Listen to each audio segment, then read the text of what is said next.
기도합니다. 아멘. 오늘 우리가 함께 생각할 하나님 말씀은 열왕기상 11장 1절부터 40절 좀 길게 보도록 하겠습니다. 열왕기상 11장 1절부터 40절, 우선 13절까지 우리 봉독하도록 하겠습니다. 교독하도록 하지요. 제가 1절 읽습니다. 솔로몬 왕이 바로의 딸 외에 이방의 많은 여인을 사랑하였으니 곧 모압과 암몬과 에돔과 시돈과 헷 여인이라.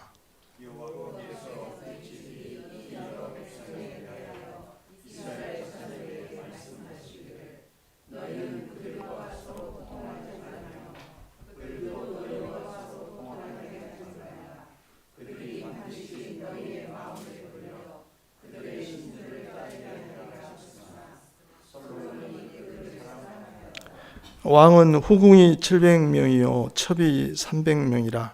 그의 여인들이 왕의 마음을 돌아서게 하였더라.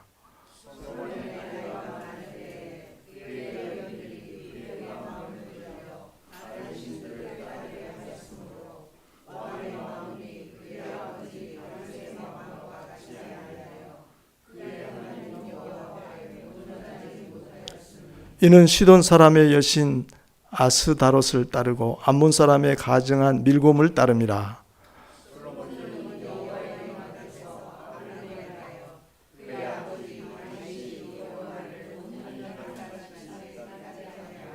모압의 가증한 그모스를 위하여 예루살렘 앞 산 내 산당을 지었고, 또 암몬 자손의 가증한 몰록을 위하여 그와 같이 하였으며,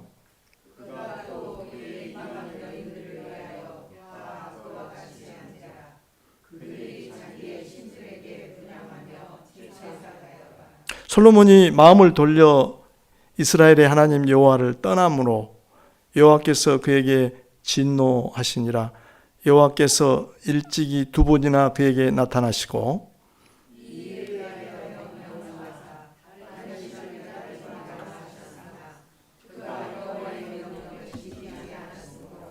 여호와께서 솔로몬에게 말씀하시되 내게 이러한 일이 있었고 또 내가 내 언약과 내가 내게 명령한 법도를 지키지 아니하였으니 내가 반드시 이 나라를 내게서 빼앗아 내 신하에게 주리라. 내 아버지 다윗을 위하여 내 세대에는 이 일을 행하지 아니하고 내 아들의 손에서 빼앗으려니와. 13절 같이 읽습니다. 오직 내가 이 나라를 다 빼앗지 아니하고 내 종 다윗과 내가 택한 예루살렘을 위하여 한 지파를 내 아들에게 주리라 하셨더라. 열왕기 여러분 읽고 계시는데 열왕기 내용은 이렇게 되어 있죠. 솔로몬이 즉위와 그의 통치에 대한 얘기가 나오고, 이어서 그의 아들 르호보암 때 발생한 왕국의 분열 얘기가 짧지 않게 나옵니다. 그리고 그 이후에 분열된 두 왕국의 점진적인 쇠퇴에 대해서 기록을 했고, 마침내는 아수르와 바벨론에 의한 두 왕국의 최종적인 멸망을 기술하고 있습니다. 전체 내용을 이렇게 요약할 수가 있는데, 1장부터 열왕기상 1장부터 오늘 볼 11장까지는 솔로몬의 통치에 대해서 기록하고 있습니다. 그리고 12장부터 16장에 왕국의 분열 얘기가 나오고, 17장부터 열왕기하 끝까지는 두 왕국 이야기가 길게 펼쳐집니다. 그 두 왕국 이야기에서 우리가 좀 우리에게 주목되는 점은 엘리야와 엘리사 두 선지자에 관한 기사가 두드러지게 나와 있습니다. 오늘 생각할 부분은 오늘 11장 이 부분은 솔로몬 왕의 통치 후기에 관한 기록입니다. 그 전기에 그 찬란했던 역사에 관한 기록은 10장까지 있었고요. 이제 후기에 관한 기록이 나오겠습니다. 열왕기 기자는 지금까지는 단순히 조금 담담하다시피 사실들을 보도했습니다. 10장까지는. 그러나 11장부터는 언어가 좀 무거워집니다. 무거운 언어를 사용해서 솔로몬의 노년에 대해서 부정적인 서술을 합니다. 평가와 함께. 열왕기 기자는 여호와께서 솔로몬에게 명령하셨던 것과 솔로몬이 실제로 행한 일들을 좀 날카롭게 대조적으로 서술하고 있습니다. 그 점이 이제 오늘 11장의 주요 내용이 되겠습니다. 몇 문단으로 나누어 생각하겠습니다. 우선 13절까지 우리가 읽었는데요. 여기는 솔로몬의 어리석음을 묘사하고 있습니다. 1절을 제가 다시 읽어보면 솔로몬 왕이 바로의 딸 외에 이방의 많은 여인을 사랑하였으니 곧 모압과 암몬과 에돔과 시돈과 헷 여인이라. 이방의 많은 여인. 그런데 그 이방 나라들을 열거한 거 보니까 여러분 한번 지도를 좀 아시죠? 지도에 이 민족들이, 이 나라들이 어디에 위치해 있는가 생각을 해보면 동쪽으로, 남쪽으로, 북쪽으로, 서쪽은 바다니까 없겠고요. 온 사방에 민족들의 여인을 데려다가 아내로 삼았습니다. 앞장 10장의 기록은 참 눈부셨죠. 시바의 여왕이 먼 길을 찾아와서 솔로몬의 지혜를 구했고 솔로몬의 찬란한 영광을 보고 찬사를 아끼지 않았습니다. 그 기록 후에 오늘 11장 이 구절을 읽을 때 우리 독자들은 뒤통수를 한 대 맞은 것 같은 느낌이 들 것입니다. 뒤통수를 한 대 맞은 느낌. 어떻게 이렇게 급박하게 변할 수 있을까? 사람이 이렇게 달라질 수 있을까 하는 배신감이라 할까요? 실망감이죠. 이러한 결혼들은 대부분 정치적 동기에서 비롯되었을 것입니다. 얼마나 사랑의 동기가 됐겠어요? 대립 관계에 있는 나라들끼리 평화의 관계를 증진하기 위한 목적이 있었을 것입니다. 그러니까 솔로몬은 자기 참 번영하는 자기 나라의 안전과 평화를 하나님께 더욱 의지하고 그의 뜻 가운데 거하는 방식으로 보다는 정치적인 타협과 술수를 수단을 동원함으로써 확보하려는 그런 쪽의 마음이 더 기울었던 것 같습니다. 세속 왕국이었다면 이런 행태는, 이런 관습은 정치 애교적으로 전혀 나쁘지 않았을 것입니다. 그러나 그의 행위에는 몇 가지 문제점이 있었습니다. 그 점을 오늘 말씀이 지적을 하고 있는데요. 첫 번째는 솔로몬은 이방 결혼을 금지한 모세의 율법을 어겼습니다. 그 결과 자신이 하나님과 맺은 언약을 위반했습니다.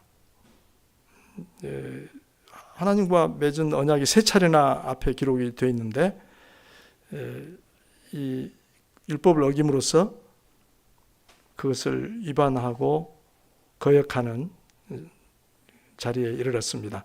모세는 이스라엘 자손은 언약 백성이 아닌 사람과 결혼해서는, 언약 백성이 아닌 대상과 결혼해서는 안 된다고 말했었습니다. 신명기 7장 3, 4절을 제가 읽어드리면 또 그들과 혼인하지도 말지니 내 딸들을 그들의 아들에게 주지 말 것이요 그들의 딸도 내 며느리를 삼지 말 것은 그가 내 아들을 유혹하여 그가 여호와를 떠나고 다른 신들을 섬기게 함으로 여호와께서 너희에게 진노하사 갑자기 너희를 멸하실 것임이니라. 그가 내 아들을 유혹하여 그가 여호와를 떠나고 다른 신들을 섬기게 할 것이라고 경고하셨습니다. 솔로몬은 그 경고를 여지없이 무시했습니다. 두 번째로 솔로몬의 행위의 문제점은 왕에게 아내를 많이 두지 말라고 한 율법의 명령을 또 어겼습니다. 역시 신명기 17장에 가면 왕에 관한 기록에 이런 내용이 나옵니다. 제가 읽어드리면 17장 14절하고 17절을 읽어드리면 내가는 이스라엘을 말합니다. 내 하나님 여호와께서 내게 주시는 땅에 이르러 그 땅을 차지하고 거주할 때에 만일 우리도 우리 주위의 모든 민족들 같이 우리 위에 왕을 세워야겠다는 생각이 나거든. 그에게 아내를 이제 중략하고요. 17절로 띄어서 그에게 아내를 많이 두어 그의 마음이 미혹되게 하지 말 것이며 자기를 위하여 은금을 많이 쌓지 말 것이니라. 이렇게 아주 명확하게 왕이 부딪히게 될 위험성 중에 한 가지를 적시해서 경고하셨습니다. 그런데 이 경고가 현실이 되어 버렸습니다. 솔로몬의 아내들은 솔로몬은 노년에 그의 마음을 돌려 다른 신들을 따르게 하였습니다. 4절 말씀처럼 오늘 말씀 4절처럼 이제 왕의 마음이 그의 아버지 다윗의 마음과 같지 아니하여 그의 하나님 여호와 앞에 온전하지 못하였다. 그의 아버지 다윗의 마음과 같지 아니하여 그의 하나님 여호와 앞에 온전하지 못하였다고 평가를 내렸습니다. 하나님은 더 이상 솔로몬의 삶의 중심이 주요 의제가 아니었습니다. 솔로몬은 아내들을 따라 이방신들을 섬기고 그 종교들을 후원하였습니다. 언약 민족의 지도자가 나 외에는 다른 신들을 내게 두지 말라는 가장 근본적인 계명을 어긴 것입니다. 그래서 9절부터 13절 부분을 보면 이에 대한 하나님의 진노를 기록합니다. 하나님의 진노를 기록합니다. 굉장히 강력한 단어를 썼습니다. 하나님께서는 일찍이 2번이나 그에게 나타나셔서 다른 신을 따르지 말라고 말씀하셨으나 솔로몬은 그 명령을 따르지 않았습니다. 그 명령에 순종하지 않았습니다. 그러므로 하나님께서는 11절 하반절에 보면은 내가 반드시 이 나라를 내게서 빼앗아 내 신하에게 주리라고 선언하셨습니다. 하지만 다윗을 생각해서 그러한 일은 다윗의 계승자 때까지, 솔로몬의 계승자 때까지는 솔로몬 당대에는 일어나지 않고 그 계승자 때까지 연기될 것이라고 말씀하셨습니다. 그리고 왕국 전체를 그에게는 빼앗기지 않을 것이다. 하나님께서 전에 다윗에게 하신 약속, 우리가 저번에 사무엘하 7장에서 그 다윗 언약을 좀 들여다봤었죠. 그 다윗에게 하신 약속이 존중되겠지만은 하나님은 그 약속을 존중하시겠지만 솔로몬의 불순종으로 인하여 언약 위반과 파기로 인하여 그 형태가 그 약속이 존중되고 약속이 이어지는 형태는 극단적으로 바뀌게 될 것입니다. 솔로몬의 왕위를 유지해 주는 근거는 사무엘하 7장에서 주님께서 다윗에게 하신 약속 단 한 가지일 뿐입니다. 솔로몬의 소위를 봐서는 주님의 진노와 처벌밖에 없습니다. 오직 그 다윗에게 주신 약속이 그 근거가 될 것입니다. 또한 다윗 덕분에 그의 후손들은 언약 국가의 일부를 계속 다스리게 될 것입니다. 솔로몬의 죄로 인해 왕국은 높은 곳으로부터 추락하게 될 것입니다. 솔로몬의 우상 숭배는 백성들에게 퍼져나갈 것입니다. 오염될 것이죠. 그들은 국가의 패망과 유배, 포로로 가는 긴 여정에 이미 올라섰습니다. 이제 다음 문단 생각을 해보도록 하겠습니다. 14절부터 25절입니다. 여기도 길게 서술이 되어 있는데 먼저 우리 봉독하겠습니다. 교독합니다. 여호와께서 에돔 사람 하닷을 일으켜 솔로몬의 대적이 되게 하시니 그는 왕의 자손으로서 에돔에 거하였더라.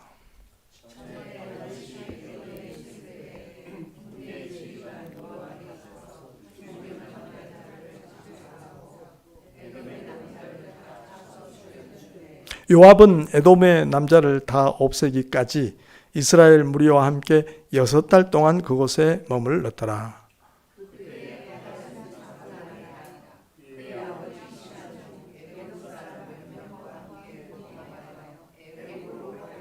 미디안을 떠나 바란에 이르고 거기서 사람을 데리고 애굽으로 가서 애굽 왕 바로에게 나아가매 바로가 그에게 집과 먹을 양식을 주며 또 토지를 주었더라.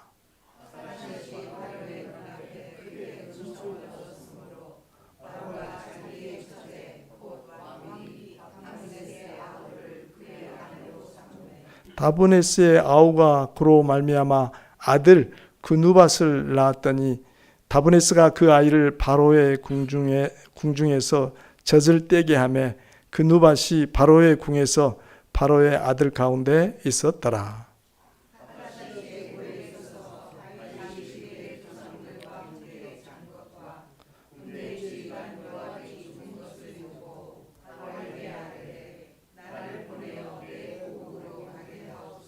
바로가 그에게 이르되 내가 나와 함께 있어 무슨 부족함이 있기에 내 고국으로 가기를 구하느냐. 대답하되 없나이다. 그러나 아무쪼록 나를 보내옵소서 하였더라.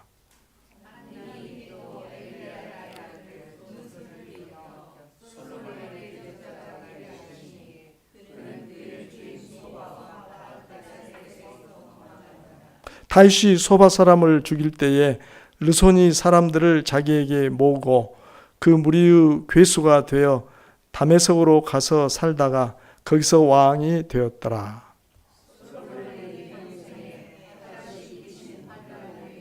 르손이 수리아 왕이 되어 이스라엘을 대적하고 미워하였더라. 이것은 이제 적들이 일어난 이야기를 기록하고 있습니다. 솔로몬은 전에 그에게는 이제는 적이 없다고 안도의 말을 한 적이 있습니다. 앞으로 돌아가서 5장 4절을 제가 읽어드리면은 이제 내 하나님 여호와께서 내게 사방에 태평을 주심에 원수도 없고 재앙도 없도다. 이 짧은 말 속에서 솔로몬이 그 정세에 대한 어떤 평가를 내렸는지, 솔로몬이 지금 누리게 된 안정과 평화가 어떤 것인지를 엿볼 수가 있습니다. 그러나 이제 오늘 말씀에 보면 강력한 적이 둘이 일어납니다.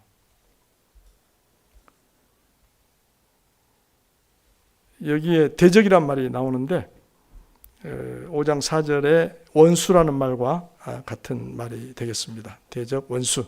서로 생존 경쟁하는, 서로의 존재를 인정하지 않고 죽도록 싸우는 그런 존재들입니다. 하나님께서 솔로몬의 세대에는 재앙이 닥치지 않을 거라고 선언하셨으나 솔로몬의 생전에 먹구름이 몰려오기 시작했습니다. 사실 오늘 기록은 어쩌면 우리의 관심을 크게 끌지 못하는 내용일 수도 있는데 아주 길게 기록이 되어 있습니다. 그리고 그 적들이 생존하게 된 경위가 정말 기묘합니다. 거기서 우리는 솔로몬을 징벌하시려는 하나님의 섭리, 손길을 읽을 수가 있습니다. 다윗이 창건한 왕국이 남북으로 이업을 받기 시작했습니다.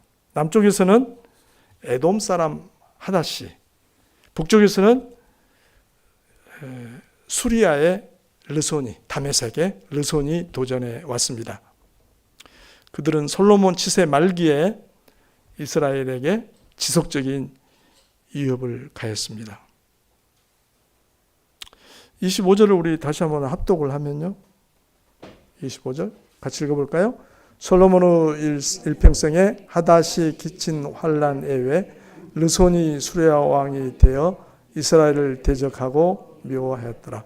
하나님께서는 이 두 세력을 하나님의 언약을 위반하고 우상 숭배와 불순종에 빠진 솔로몬을 징벌하고 심판하시는데 도구로 사용하셨습니다. 특별히 그 남쪽 에돔의 하닷과 이집트 파라오 사이에 친밀한 우호 관계가 상세하게 기록이 되어 있습니다. 이것은 뭔가 우리에게 더욱 불길한 징조를 느끼게 합니다. 죄를 지으면 인간 채찍으로, 다윗에게 그런 언약의 내용 가운데 그런 말씀을 하셨죠.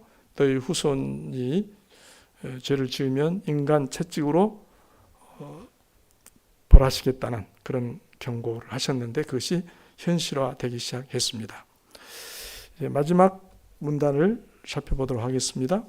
26절부터 40절까지 먼저 우리 봉독한 다음에 몇 가지를 생각해 보겠습니다. 26절 제가 봉독합니다. 솔로몬의 신하 느밧의 아들 여로보암이 또한 손을 들어 왕을 대적하였으니 그는 에브라임 족속인 스레다 사람이요 그의 어머니의 이름은 수루아이니 과부더라.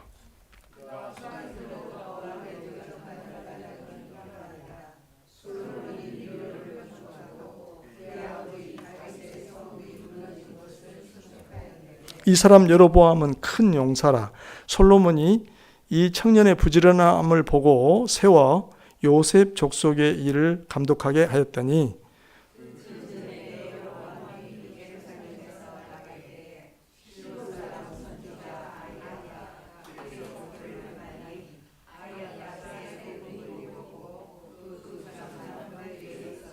아이야가 자기가 입은 새 옷을 잡아 12조각으로 찢고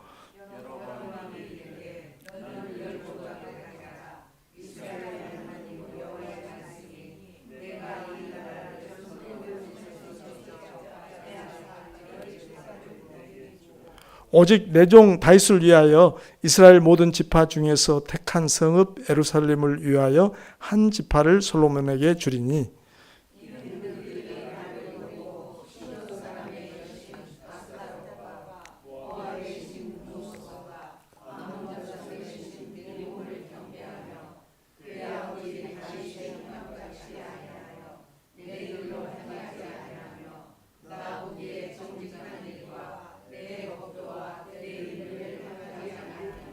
그러나 내가 택한 내 종 다윗이 내 명령과 내 법도를 지켰으므로 내가 그를 위하여 솔로몬의 생전에는 온 나라를 그의 손에서 빼앗지 아니하고 주관하게 하려니와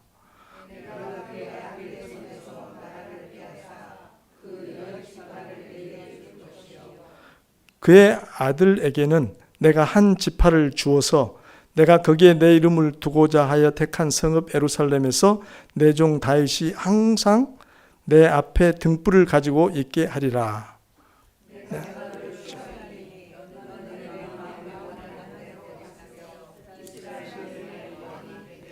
내가 만일 내가 명령한 모든 일에 순종하고 내 길로 행하며 내 눈에 합당한 일을 하며 내 종 다윗이 행함같이 내 율례와 명령을 지키면 내가 너와 함께 있어 내가 다윗을 위하여 세운 것 같이 너를 위하여 견고한 집을 세우고 이스라엘을 내게 주리라.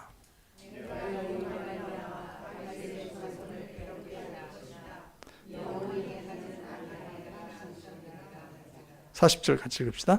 이러므로 솔로몬이 여로보암을 죽이려 하매 여로보암이 일어나 애굽으로 도망하여 애굽 왕 시삭에게 이르러 솔로몬이 죽기까지 애굽에 있으니라. 여로보암의 반역에 대한 얘기가 나옵니다. 대외적으로만 아니라 내부에서도 적이 등장합니다. 여로보암이 손을 들어 왕을 대적하였다. 그야말로 내후 회환을 맡게 된 거죠. 여로보암은 젊은 유능한 지도자로서 솔로몬은 북쪽 지파들의 노동력을 감독할 책임을 그에게 맡겼습니다. 선지자 아이야가 그를 만나 하나님의 말씀을 전합니다.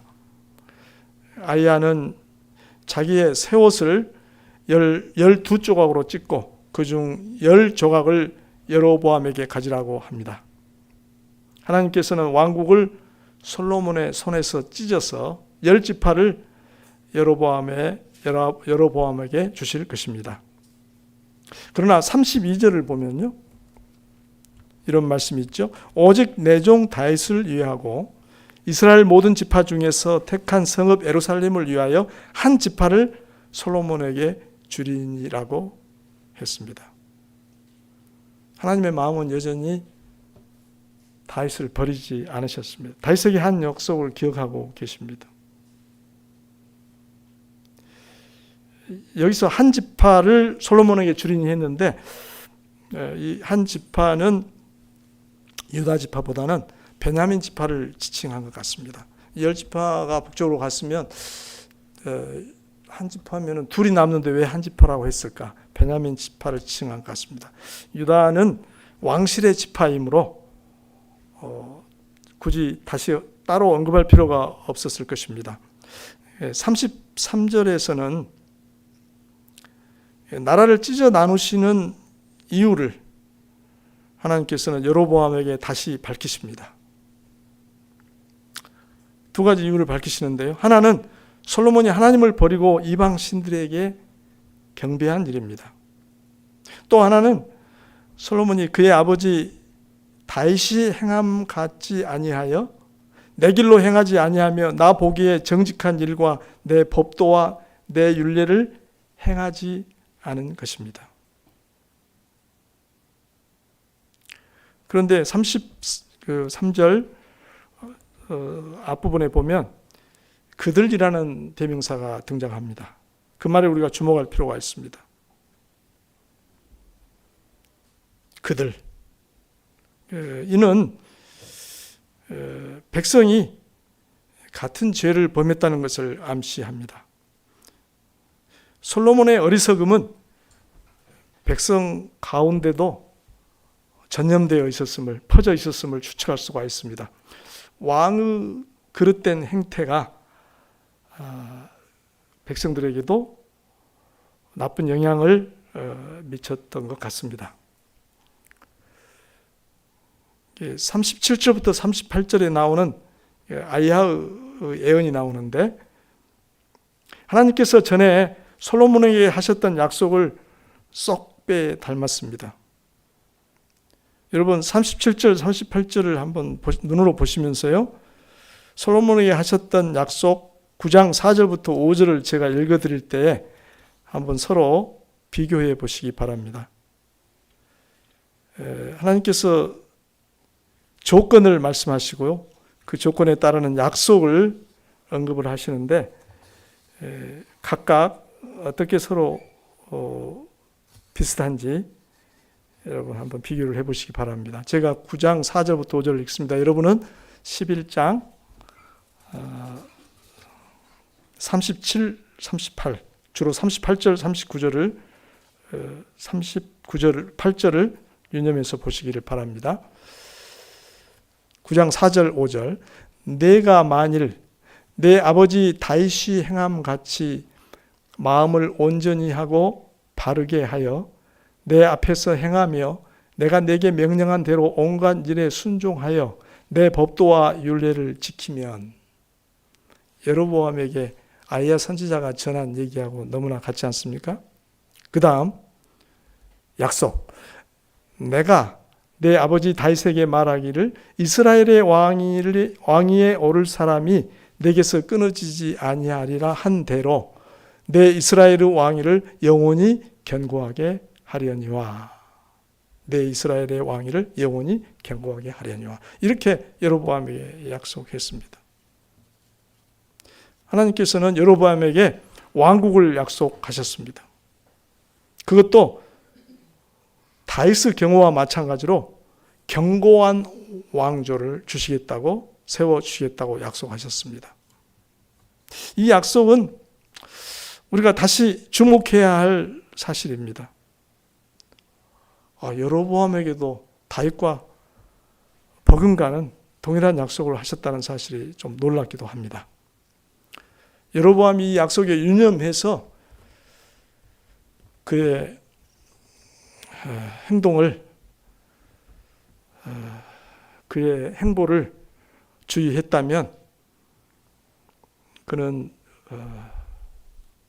다윗과 비교할 만한 복된 자리에 이르렀을지도 모릅니다.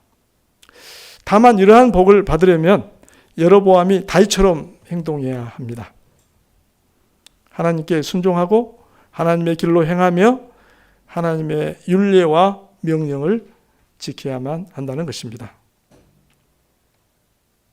끝으로 주목할 점은 하나님께서 다윗의 왕조가 영원할 것이라고 하신 약속을 다시 확인하신 것입니다. 36절과 39절을 우리가 한번 읽어볼 텐데요. 그의 아들에게는 내가 한 지파를 주어서 내가 거기에 내 이름을 두고자 하여 택한 성읍 예루살렘에서 내 종 다윗이 항상 내 앞에 등불을 가지고 있게 하리라. 39절. 내가 이로 말미암아 다윗의 자손을 괴롭게 할 것이나 영원히 하지는 아니하리라 하셨느니라 한지라. 다윗에게 허락하신 그 언약의 가장 핵심이 되는 부분을 주님께서는 기억하시고 그 약속을 끝까지 지키시겠다고 확언하셨습니다. 역사적으로 다윗 왕국은 패망하고 그 왕권은 단절되었습니다. 그러므로 이 말씀은 메시아 약속과 연결해서 우리가 이해해야 하겠습니다. 하나님께서는 선지자들을 통하여 메시아 시대의 도래를 약속하셨습니다. 과연 예수 그리스도께서 다윗의 자손으로 오셔서 그의 왕권을 다시 세우셨습니다. 예수 그리스도께서는 다윗에게 약속하신 영원한 하나님 나라의 왕이십니다. 이제 말씀을 정리해 보도록 하겠습니다.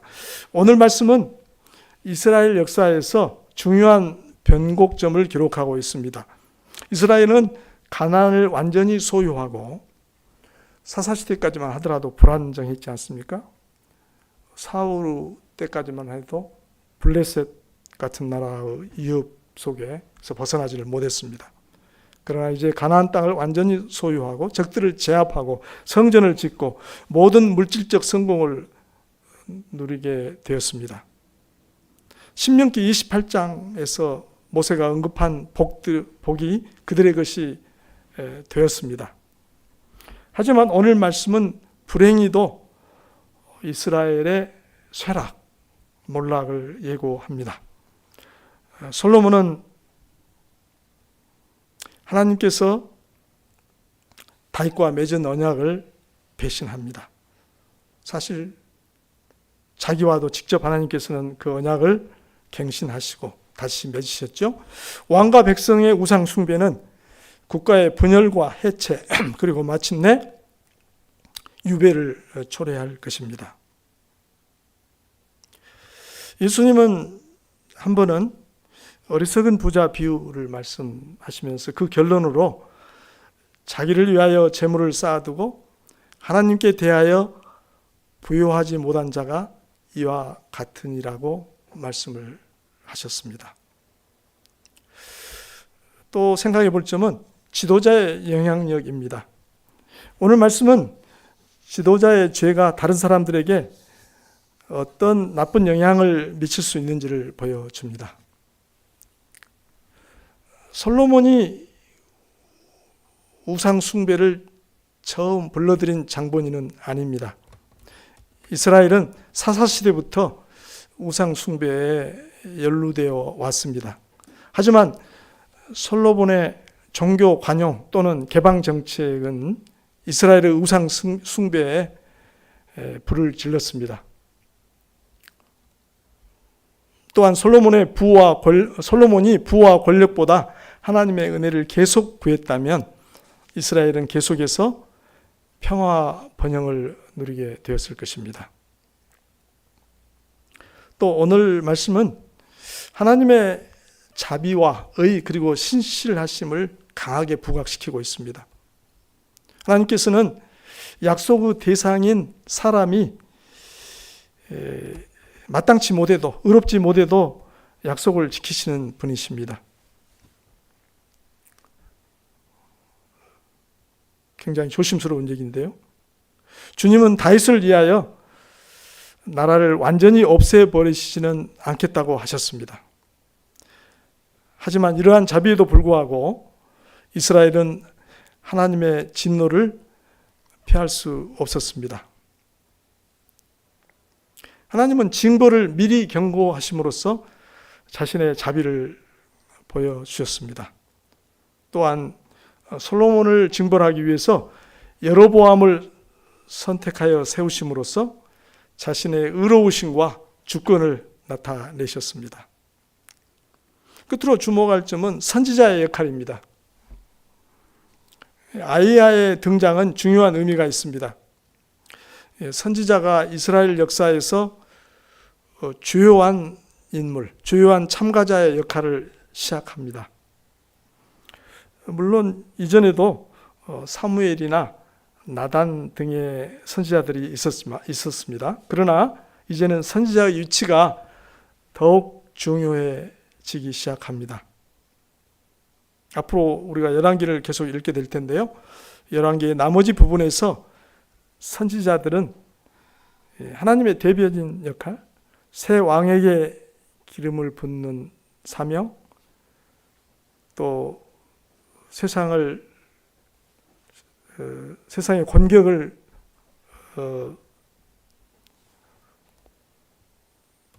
벗겨내는, 이겨내는 기적을 행하는 자, 총체적인 이스라엘의